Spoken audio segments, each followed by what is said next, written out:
Meus amados irmãos, nós vamos abrir a palavra de Deus no Evangelho de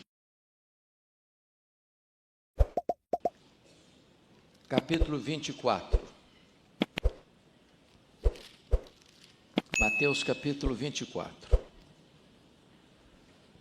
Fazendo a leitura até o versículo 31.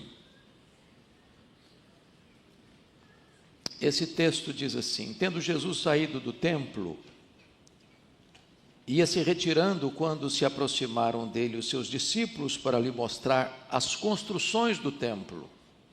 Ele, porém, lhes disse: não vedes tudo isto? Em verdade vos digo que não ficará aqui pedra sobre pedra que não seja derribada. No Monte das Oliveiras achava-se Jesus assentado, quando se aproximaram dele os discípulos em particular e lhe pediram: dize-nos quando sucederão estas coisas, e que se não haver... E ele lhes respondeu: vede que ninguém vos engane, porque virão muitos em meu nome dizendo: eu sou o Cristo, e enganarão a muitos. E certamente ouvireis falar de guerras e rumores de guerras. Vede, não vos assusteis, porque é necessário assim acontecer, mas ainda não é o fim. Porquanto se levantará nação contra nação, reino contra reino, e haverá fomes e terremotos em vários lugares. Porém, tudo isso é o princípio das dores. Então sereis atribulados e vos matarão. Sereis odiados de todas as nações por causa do meu nome. Nesse tempo, muitos hão de se escandalizar, trair e odiar uns aos outros. Levantar-se-ão muitos falsos profetas e enganarão a muitos. E por se multiplicar a iniquidade, o amor se esfriará de quase todos. Aquele, porém, que perseverar até o fim, esse será salvo. E será pregado este evangelho do reino por todo o mundo, para testemunho a todas as nações. Então virá o fim. Quando, pois, virdes o abominável da desolação, de que falou o profeta Daniel, no lugar santo de quem lê entenda, então os que estiverem na Judéia, fujam para os montes. Quem estiver sobre o eirado, não desça para tirar de casa alguma coisa. E quem estiver no campo, não volte atrás para buscar sua capa. Ai das que estiverem grávidas e das que amamentarem naqueles dias. Orai para que a vossa fuga não se dê no inverno, nem no sábado.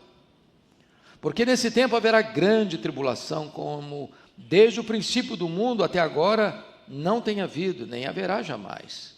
Não tivesse aqueles dias sido abreviados, ninguém seria salvo.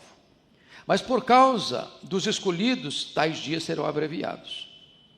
Então, se alguém vos disser: eis aqui o Cristo, ou ei-lo ali, não acrediteis. Porque surgirão falsos cristos e falsos profetas, operando grandes sinais e prodígios para enganar, se possível, os próprios eleitos. Vede que vos tenho predito. Portanto, se vos disserem: eis que ele está no deserto, não saiais. Ou ele no interior da casa, não acrediteis. Porque assim como o relâmpago sai do oriente e se mostra até no ocidente, assim há de ser a vinda do Filho do Homem. Onde estiver o cadáver, aí se ajuntarão os abutres. Logo em seguida, a tribulação daqueles dias, o sol escurecerá, a lua não dará sua claridade, as estrelas cairão do firmamento, e os poderes dos céus serão abalados. Então aparecerá no céu o sinal do Filho do Homem. Todos os povos da terra se lamentarão e verão o Filho do Homem vindo sobre as nuvens do céu, com poder e muita glória. E ele enviará os seus anjos com grande clangor de trombeta, os quais reunirão os seus escolhidos dos quatro ventos, de uma a outra extremidade dos céus. Amém. Meus amados, a recente guerra, já conhecida como a Guerra dos 12 Dias, entre Israel e Irã, com a intervenção dos Estados Unidos, reacendeu na igreja evangélica brasileira, por que não dizer de outros lugares do mundo, a agenda escatológica da igreja. E nesse momento, tantas pessoas se levantam e são feitas. E precisamos nos acautelar, porque há aqueles que, de forma assodada, dizem que agora chegou o fim. Agora estamos, de fato, na última geração. Agora é o cumprimento de Ezequiel 38, 39, de Gog e Magog. Essas declarações, embora causem arrepios em uns e temor em outros e levante grandes questionamentos da outra parte, são apressadas e perigosas, porque de certa forma isso é marcar uma data, isso é marcar um tempo ou época que o Pai reservou pela sua exclusiva autoridade. Todas as pessoas que tentaram marcar datas para a segunda vinda de Cristo fracassaram, e hão de fracassar, porque foi o próprio Jesus quem alertou sobre isso. Esta agenda é da economia exclusiva do Pai. Isso, entretanto, não deve nos levar a uma posição de descuido, de desatenção, porque as placas dos sinais da segunda vinda de Cristo estão por toda a nossa estrada. Às vezes verdadeiros outdoors iluminados, despertando a igreja, alertando a igreja acerca dos eloquentes sinais da volta do Senhor Jesus. Aqui no texto lido, nós temos a segunda vinda e de como será a segunda vinda. E é curioso que o texto do sermão profético comece quando Jesus sai do templo. Diz o texto que ele ia se retirando. Quando se aproximaram os seus discípulos, tomados de grande admiração, uma vez que eles eram galileus, ou seja, da parte norte de Israel, uma região mais agrícola, uma região mais interiorana, uma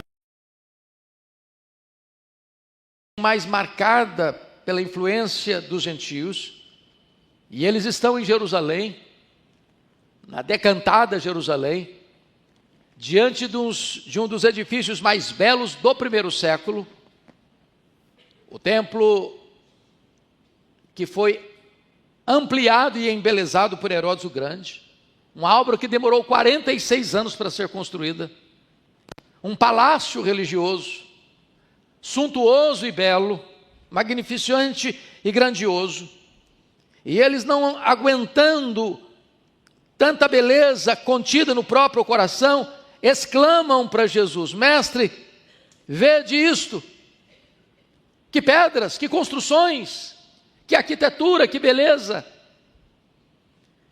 E Jesus responde de forma chocante, perturbadora para eles: não vede aqui pedra sobre pedra que não seja derribada. Já imaginou se alguém chegasse para qualquer de nós aqui e dissesse assim: olha, está vendo Vitória? Cidade bela, encantadora. Perdoe-me de dizer isso, para mim é a capital mais bonita do Brasil. E alguém dissesse: está vendo essa cidade? Pois é, ela vai ser destruída. Ela vai ser arrasada. Os prédios vão ser completamente colapsados. Está vendo esse templo bonito? Não vai ficar pedra sobre pedra. Vocês já imaginaram o impacto disso na vida dos discípulos? E depois que Jesus traz esse vaticínio, essa profecia, de fato ele se retira. Desce o Vale do Cedron, atravessa o Vale do Cedron, sobe o Monte das Oliveiras e fica exatamente de frente ao templo. Quando então os discípulos se aproximam em particular e perguntam: Mestre, fala para nós aí, quando é que vai acontecer isso? E mais, que sinal haverá da tua vinda e da consumação do século? É claro que Jesus está tratando de duas coisas. Primeiro, ele está tratando da destruição de Jerusalém. Ele está tratando da destruição do templo de Jerusalém. Ele está tratando de uma horda que vai invadir a cidade de Jerusalém, vai destruí-la.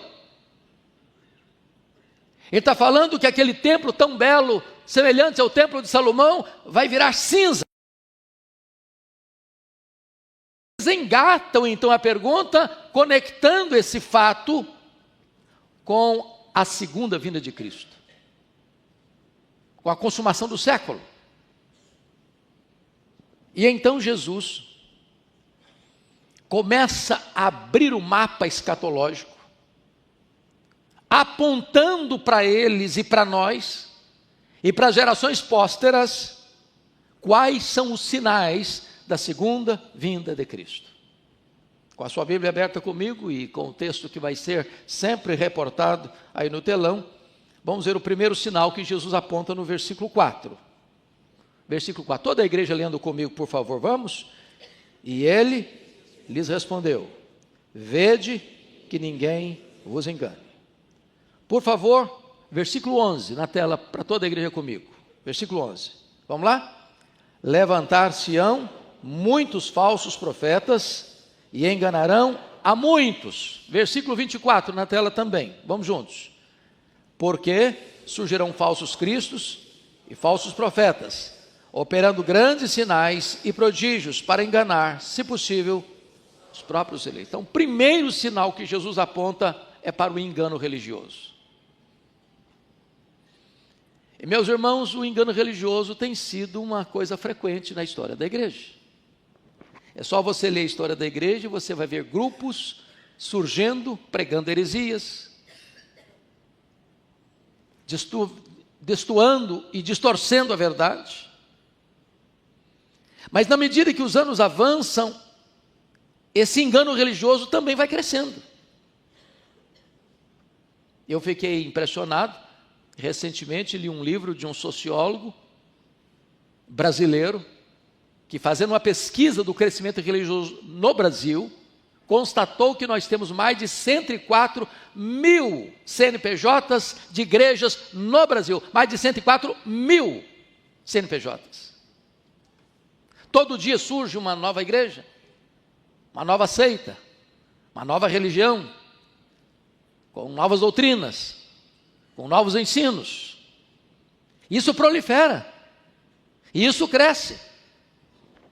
E nós temos um imaginário aqui no Brasil e mundo afora, que se você ver alguém fazendo alguma coisa extraordinária, que nós chamamos de milagres, de prodígios, de sinais, então as pessoas são levadas, é de Deus, é Deus que está fazendo, é Deus que está operando, e não estamos negando que Deus não possa fazer sinais, prodígios e maravilhas ainda hoje, mas alertemo-nos para o fato de que nem todo milagre, nem todo sinal, nem todo prodígio tem procedência divina.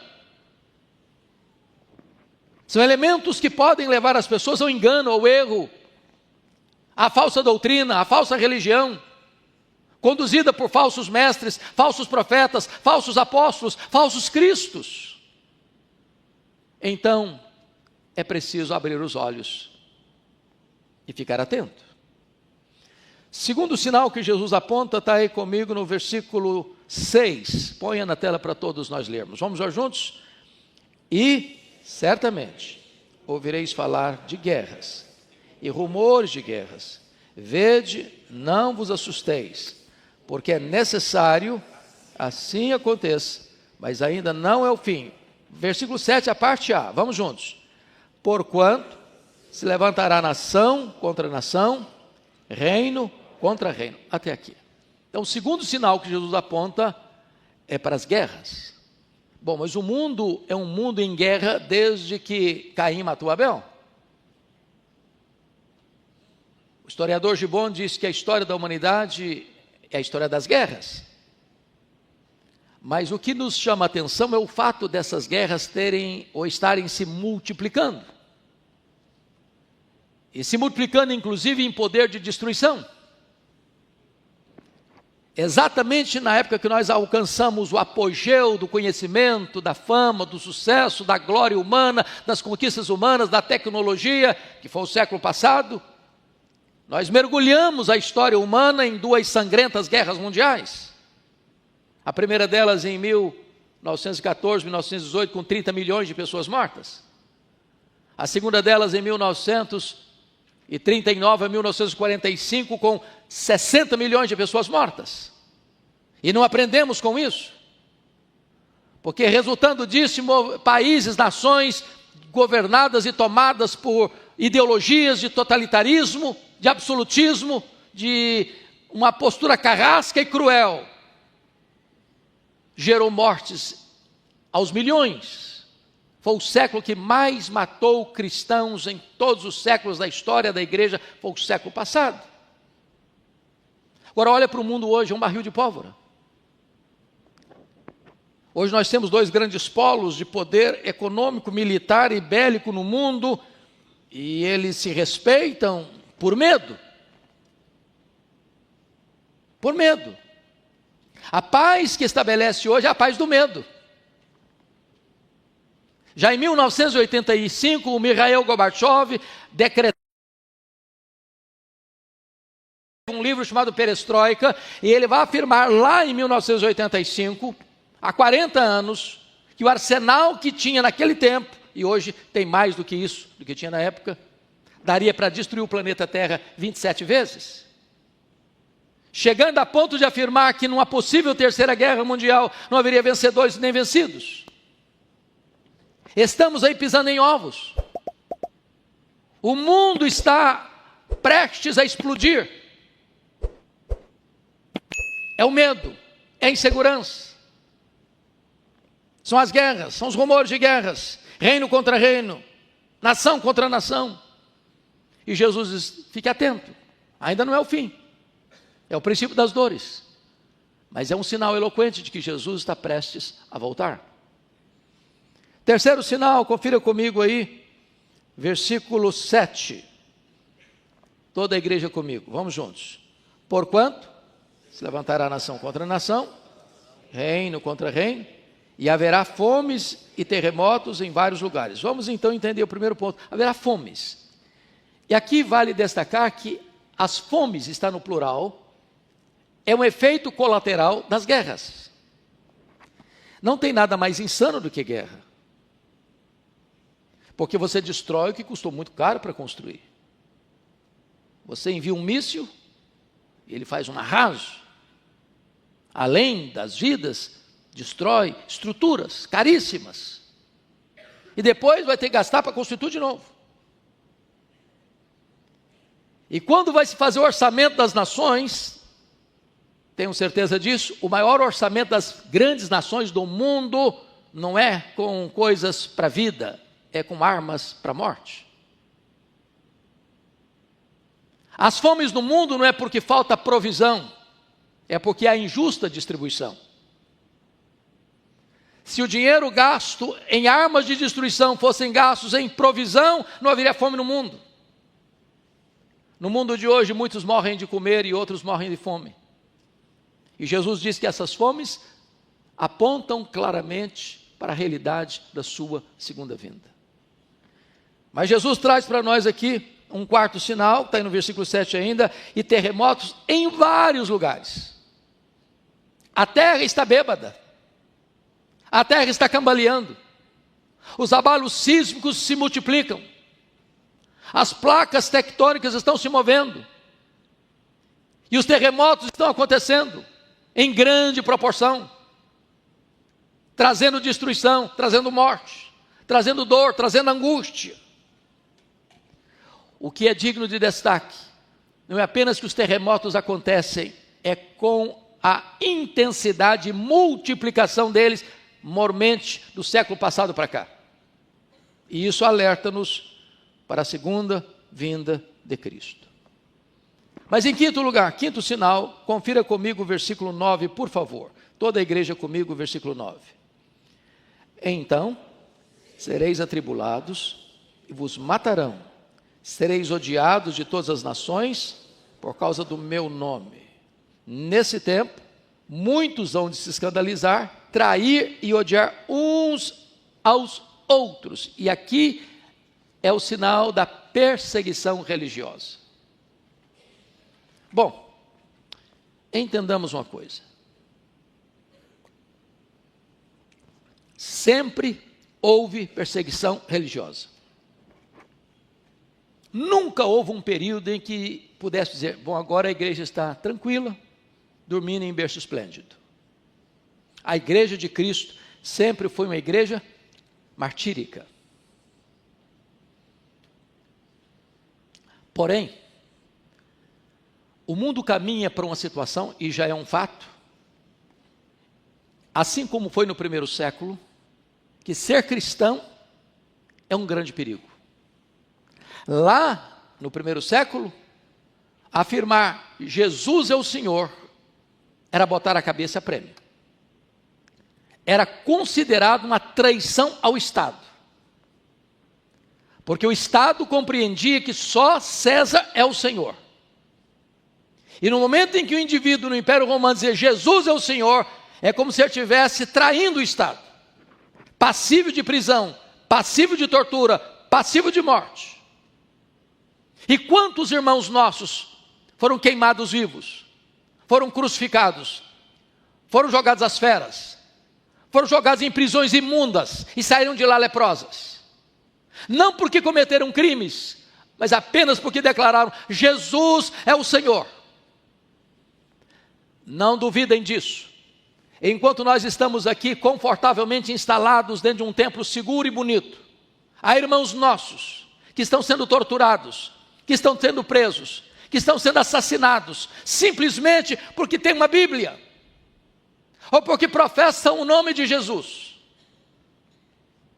Como disse agora há pouco, o século que mais matou cristãos em todos os tempos foi o século passado. E nos países onde reina o totalitarismo, onde não há liberdade de você ter a expressão da sua consciência, muitos irmãos nossos estão sendo mortos e assassinados. E Jesus disse que haveria de acontecer isso. Por quê? O texto é claro. Sereis atribulados e vos matarão, sereis odiados de todas as nações por causa do meu nome. O simples fato de você levar o nome de Jesus será motivo para uma brutal perseguição em todas as nações. Isso não é uma coisa futurista. Isso é um fato real. Já hoje e agora. Mas vamos ao sexto sinal apontado por Jesus no versículo 12. Ponha na tela o versículo 12 para toda a igreja acompanhar. Todos juntos, por favor. E, por se multiplicar a iniquidade, o amor se esfriará de quase todos. Então aqui a multiplicação da iniquidade. Alguém aqui nesse auditório tem alguma dúvida de que a iniquidade tem se multiplicado hoje? A banalização dos valores morais, a tolerância às coisas escandalosas, a inversão de valores, a sociedade aplaudindo o que deveria ter vergonha e se envergonhando daquilo que deveria receber aplausos. Uma sociedade corrompida, moralmente degradada,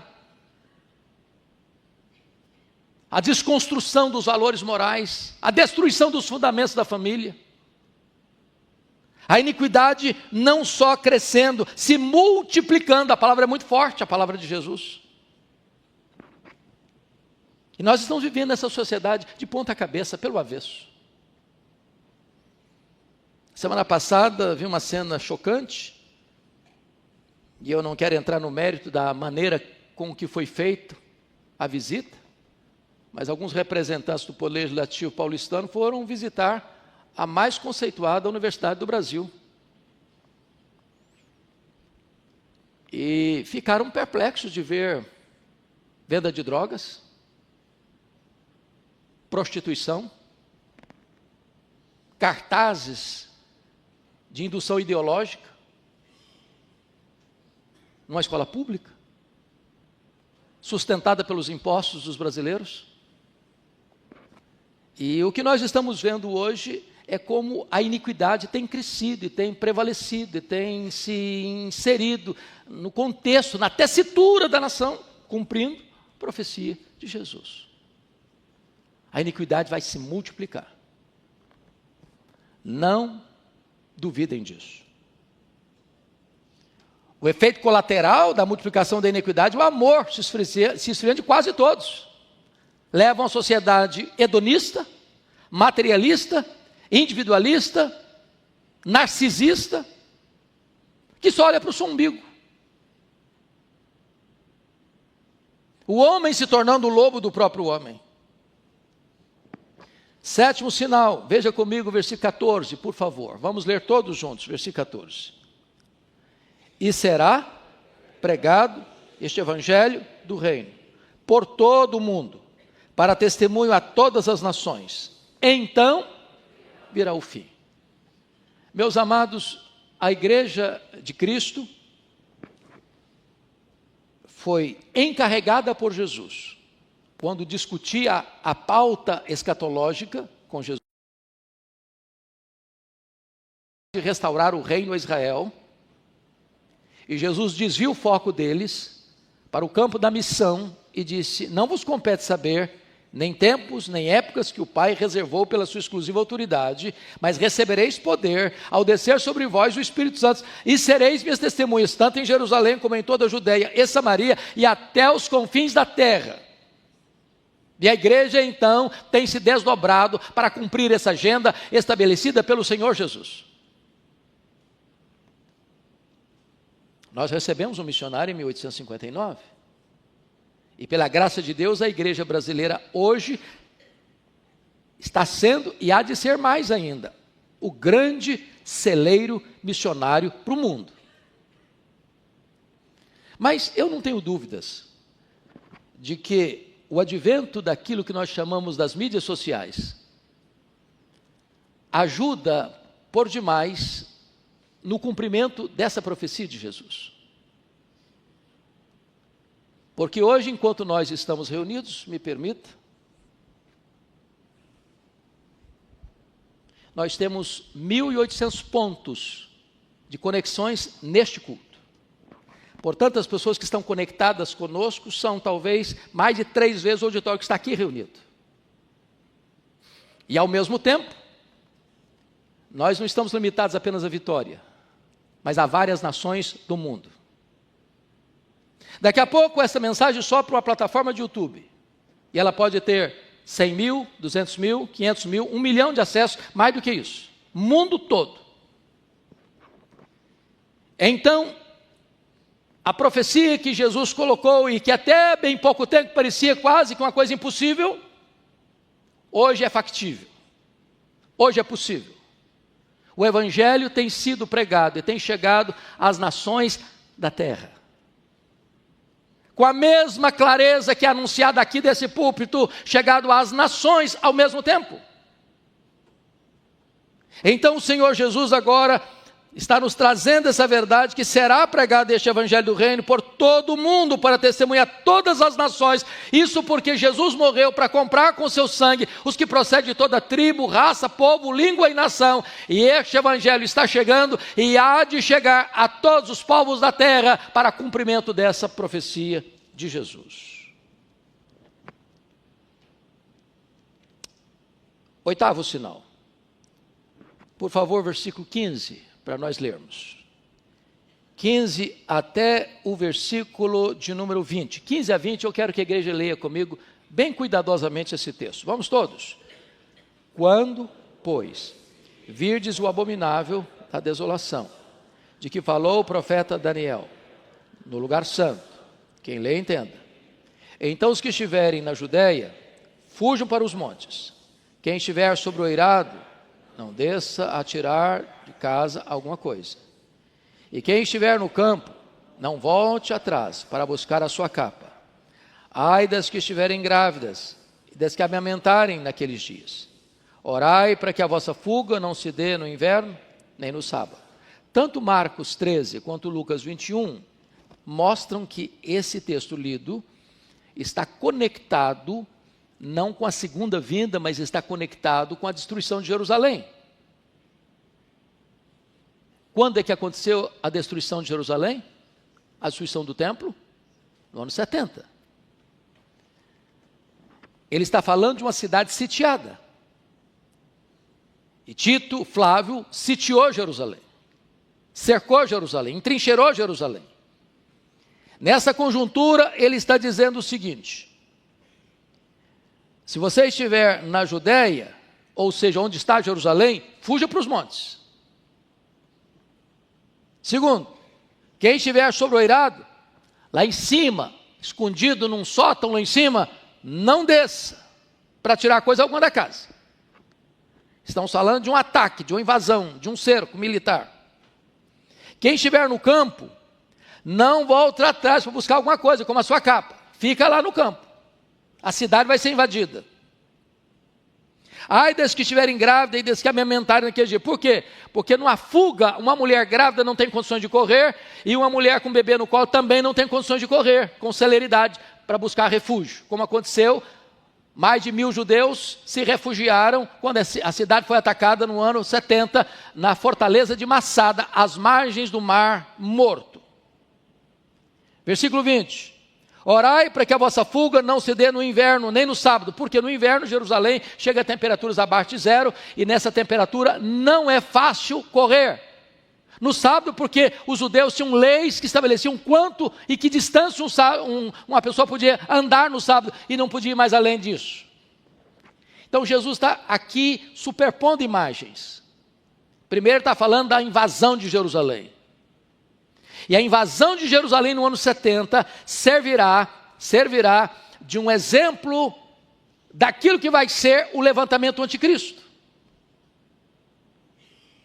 Aqui chamado de o abominável da desolação. O apóstolo Paulo chama do homem da iniquidade, o homem anomos, o homem sem lei. Apocalipse o chama de a besta que surge do mar.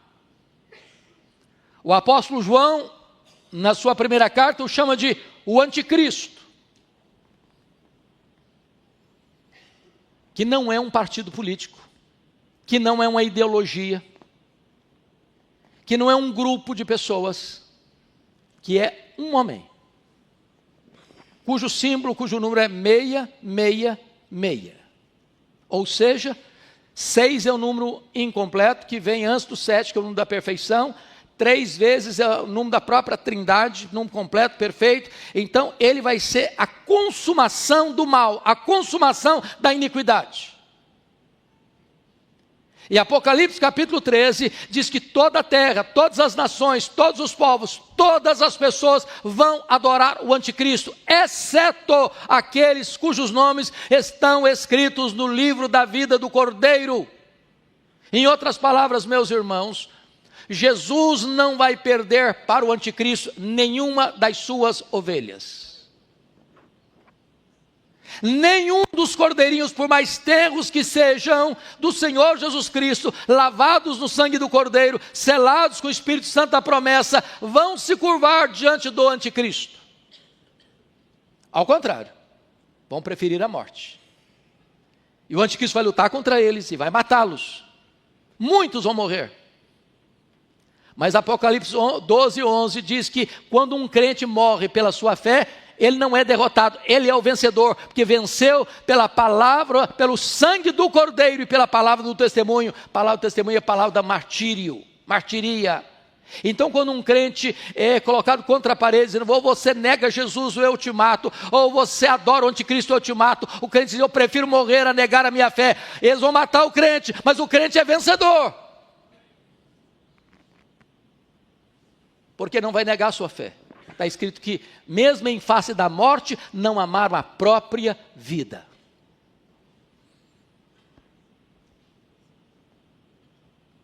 Nono sinal. Versículo 21 e 22. Por favor, vamos ler todos juntos. 21, vamos lá. Porque, nesse tempo, haverá grande tribulação, como desde o princípio do mundo até agora não tem havido. Nem haverá jamais. Não tivesse aqueles dias sido abreviados, ninguém seria salvo. Mas por causa dos escolhidos, tais dias serão abreviados. Então vamos entender algo, irmãos, importante. Ele está falando agora do 9º sinal, que é a grande tribulação. E a Bíblia usa 4 expressões que representam a mesma coisa. A grande tribulação, a manifestação do homem da iniquidade, que é o anticristo, a apostasia e o pouco tempo de Satanás. Esses 4 termos apontam para a mesma coisa. Um tempo de grande angústia, de grande tribulação. É claro que nós temos aqui no Brasil e no mundo fora 4 correntes de interpretação desses fatos.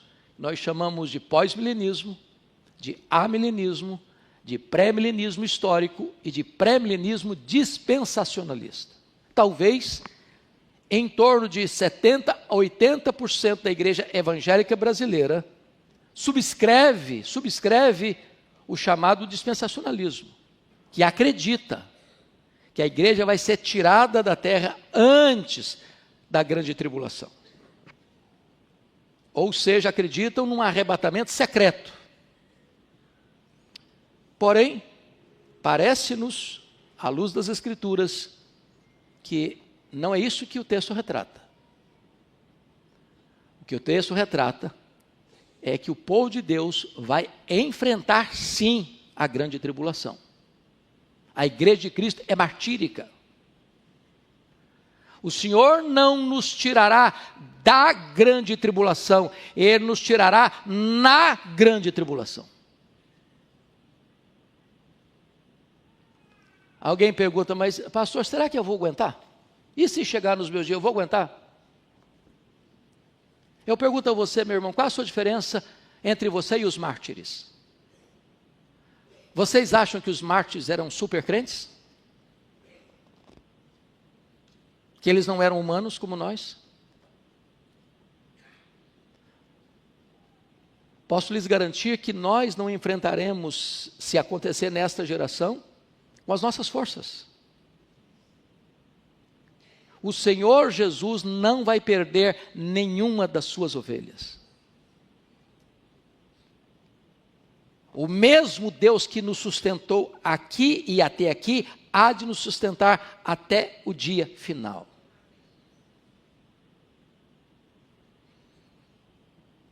Então vem, e eu serei breve, como é que ele vem? O texto responde.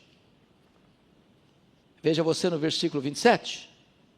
Porque assim como o relâmpago sai do oriente e se mostra no ocidente, até no ocidente, assim há de ser a vinda do Filho do Homem. Vai ser uma vinda repentina. Você que, como eu, já viu e gosta até de ver, às vezes, uma chuva bem forte, com os relâmpagos riscando os céus, daqui a pouquinho você escuta o ribombar dos trovões. Você sabe que tanto o relâmpago como o trovão acontecem ao mesmo tempo. Você vê primeiro o relâmpago e depois escuta o trovão, porque a velocidade da luz é maior que a velocidade do som. Mas com essa velocidade é que Jesus volta. Na linguagem do apóstolo Paulo, vai ser como abrir e fechar de olhos, num instante, num átomo de tempo. Portanto, não dá para se preparar de última hora. Ou você tem azeite na sua lamparina, ou não haverá esperança para você. Jesus volta, e a oportunidade cessa. Note você comigo o versículo, por favor, bote na tela, versículo 42 a 44, toda a igreja comigo. Portanto, vigiai, porque não sabeis em que dia vem o vosso Senhor. Mas considerai isto: se o pai de família soubesse a que hora viria o ladrão, vigiaria e não deixaria que fosse arrombada a sua casa. Por isso, ficai também vós apercebidos, porque a hora em que não cuidais, o Filho do Homem virá. Então o que ele está dizendo aqui? Que a segunda vinda não vai ser apenas repentina, ela vai ser também inesperada. Vai ser como um ladrão. Eu não mando um WhatsApp para vocês, em tal dia, prepara um cafezinho, um pão de queijo, que eu estou chegando na sua casa. Ele chega sem aviso prévio. O que esse texto quer nos mostrar é que a segunda vinda de Cristo, meus irmãos, não vai ser um dia óbvio. E Jesus ilustra esse fato assim. Confira comigo, por gentileza, versos 37 e 38. Põe na tela para a igreja ler. 37 e 38. Toda a igreja. Pois assim, como foi nos dias de Noé, também será a vinda do Filho do Homem. Porquanto, assim como nos dias anteriores ao dilúvio, comiam e bebiam, casavam e davam-se em casamento, até o dia em que Noé entrou na arca, e não o perceberam, senão quando veio o dilúvio e os levou a todos, assim será também a vinda do Filho do Homem. E eu pergunto a vocês, tem algum pecado em comer e beber? Tem algum pecado em casar e dar-se em casamento? Não. O que é que Jesus quis acentuar aqui é que a vida vai estar girando. As famílias vão estar acontecendo. O comércio vai estar aberto, a indústria vai estar funcionando. Os aeroportos vão estar abertos, as rodovias vão estar abertas. As pessoas vão estar movimentando, as pessoas vão estar marcando casamento, as pessoas vão estar celebrando casamento, as pessoas vão estar, ir ao supermercado, fazendo comida, fazendo almoço, fazendo jantar. As pessoas estarão na sua azáfama normal, na sua correria normal, nas suas atividades normais, quando Jesus voltará. Pegará todos de surpresa. É por isso que Jesus diz assim, você deve vigiar. Você não sabe a hora. Se vai ser à tarde, se vai ser à noite, se vai ser de manhã, ao cantar do galo, de madrugada. E eu posso lhes garantir que Jesus voltará à tarde. Voltará à noite. Voltará de manhã ao cantar do galo. Jesus está certamente já aqui falando uma coisa que é muito comum da nossa geração, que é o fuso horário. Que se ele voltar de manhã no Brasil, ele está voltando de noite no Japão. Se ele voltar de manhã no Brasil, ele está voltando à tarde na Europa. Então Jesus voltará de manhã, Jesus voltará de tarde, Jesus voltará de noite.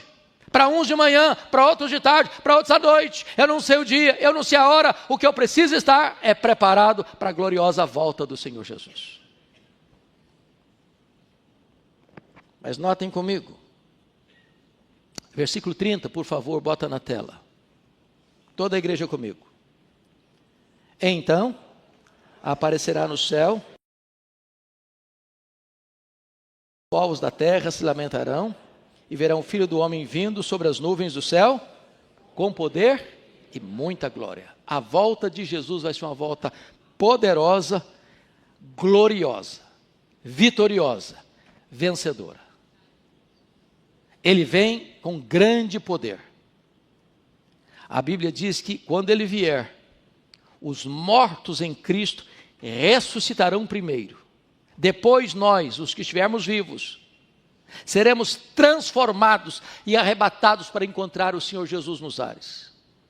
E diz a Bíblia que ele vem com tal poder, que ele mata o anticristo com o sopro da sua boca.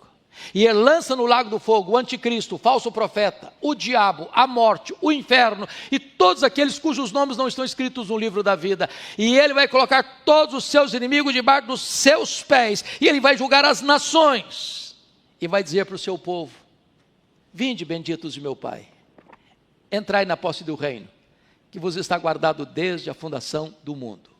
E então nós estaremos com ele, sem lágrima, sem dor, sem luto, com corpos imortais, com um corpo imortal, incorruptível, glorioso, poderoso, espiritual, celestial, semelhante ao corpo da glória do Senhor Jesus, e nós reinaremos com ele, e nós serviremos a ele, e nós contemplaremos a face dele, e nós nos deleitaremos nele para sempre, e sempre, e sempre. A segunda vinda, irmãos, é o pináculo da nossa fé. É a acrópole da nossa esperança. É a consumação da nossa redenção. A postura da igreja há de ser aquela de aguardar e de apressar a segunda vinda de Cristo para ficarmos na ponta dos pés, dizendo, Maranata, ora vem, Senhor Jesus. Que Ele nos abençoe. Amém.